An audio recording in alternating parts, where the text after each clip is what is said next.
बांग्लादेश की प्रधानमंत्री शेख हसीना का पारंपरिक स्वागत।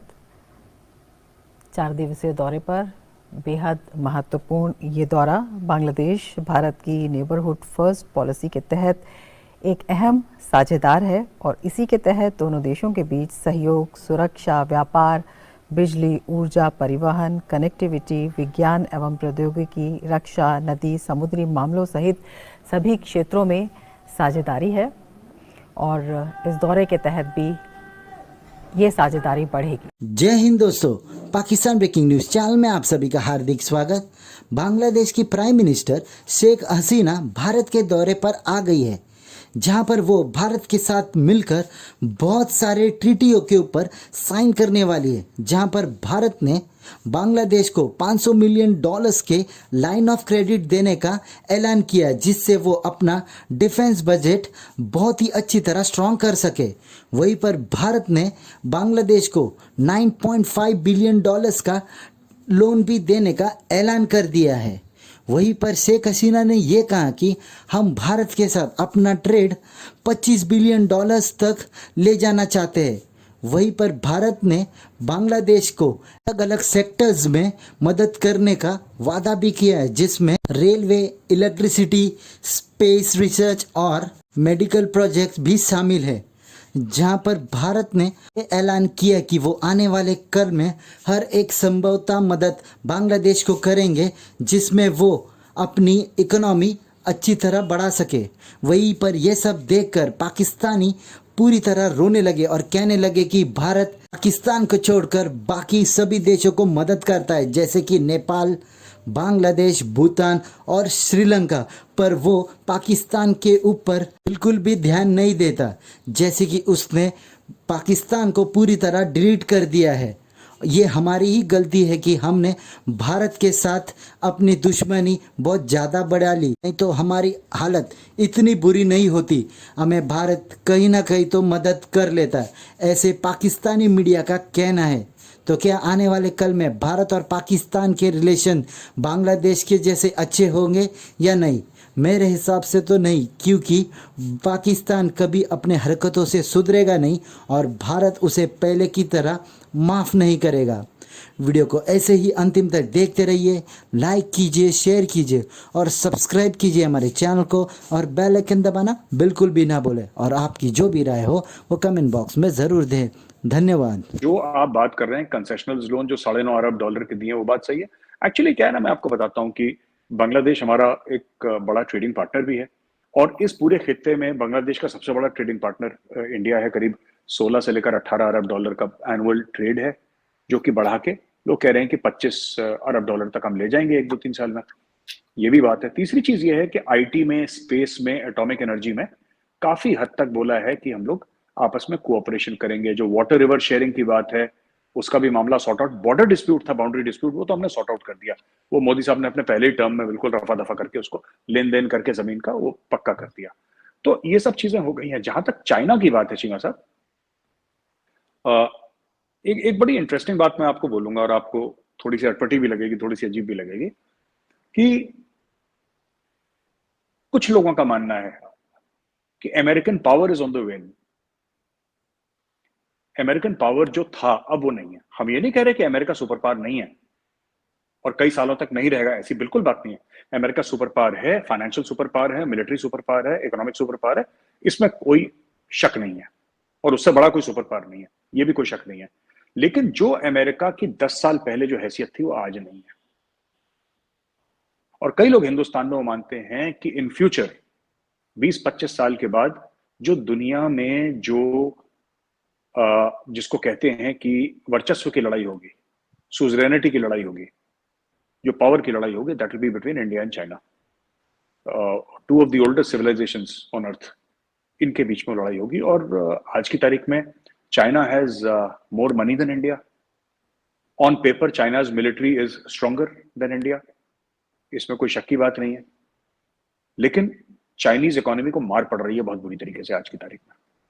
It is taking a beating Cheema साहब।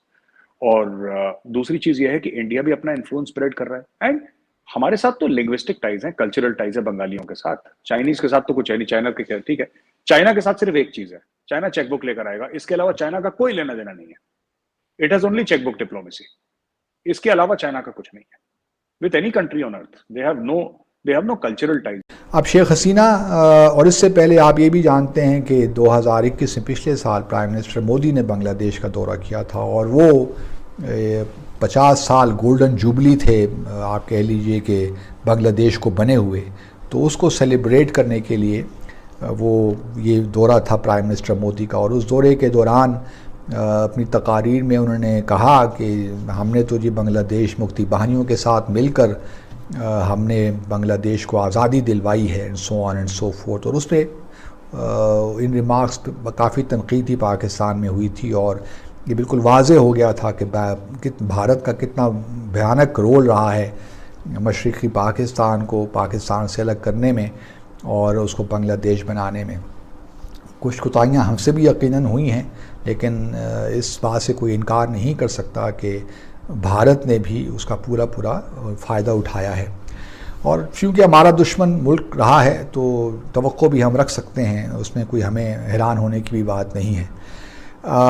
इस 2-3 बातें इस दौरे के हवाले से जो मुझे समझ में आई वो एक तो ये है कि इस दौरे में, इस मुश्तरका एलामिया में कहीं भी सार्क का जिक्र नहीं है, जिसका मतलब ये है कि भारत और बांग्लादेश अब सार्क को इतनी अहमियत नहीं दे रहे। हालांकि ये सारा जो सार्क का इनिशिएटिव था यही बांग्लादेश ही का था जब 1985 में ये बनी थी।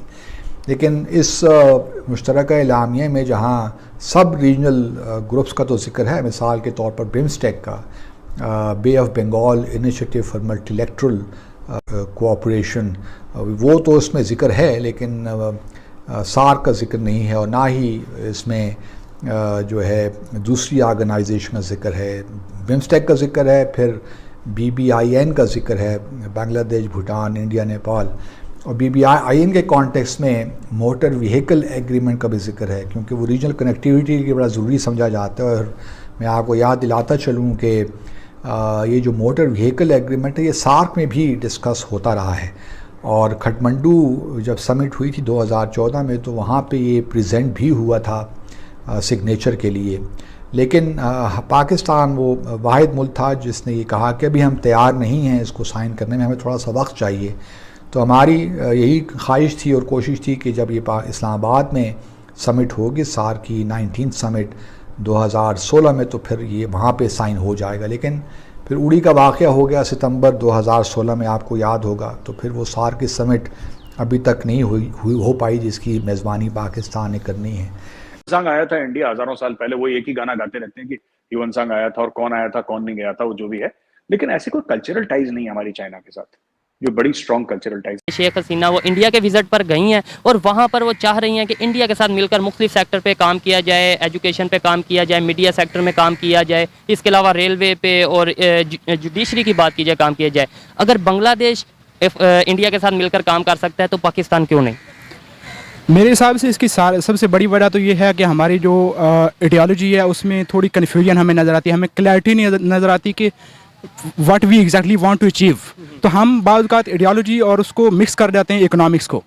तो इस वजह से अब ये हमें शुरू से 1947 से ही कभी हम जो है रिलीजन को फ्रंट पे लेके आए, कभी हम सिक्योरिटी को फ्रंट पे लेके आए। दैट्स वाई हम कभी भी अपनी इकोनॉमिक प्रायोरिटीज़ जो उनको सेट नहीं कर पाए। फोकस हमारा कंट्री पे कम रहा और कभी हमारा मज़हब पे फोकस रहा, कभी हमारा किसी चीज़ पे फोकस। एग्जैक्टली हम कोल्ड वार एरा में देखें तो हम जो है जो पावर पॉलिटिक्स और जो इंटरनेशनल पावर्स थी उनके सीटो और सेंटो साइन कर लिया और हमारा टोटल आउटलुक था वो सिक्योरिटी आउटलुक था।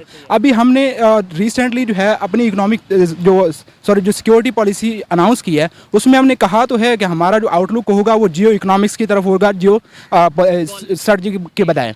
लेकिन फ़िलहाल हम अगर देखें तो अभी भी हमारा जो मेन फोकस है वो उसी पे है। अभी हम रिसेंट बजट में देखें तो उसमें भी हमारी जो मेन प्रायोरिटी थी वो सिक्योरिटी ही थी, डिफेंस थी, उसको बजट दिया था। नो डाउट डिफेंस अपना बेहतर होना चाहिए, लेकिन आपको नहीं लगता कि अगर हमारे यहाँ पे इकॉनमी बेहतर होगी तो ही शायद डिफेंस का भी फ़ायदा होगा? जब लोगों को खाने को बेहतर मिलेगा, लोगों का लाइफस्टाइल बेहतर होगा, तो ही उन लोगों का डिफेंस करना भी अच्छा लगेगा।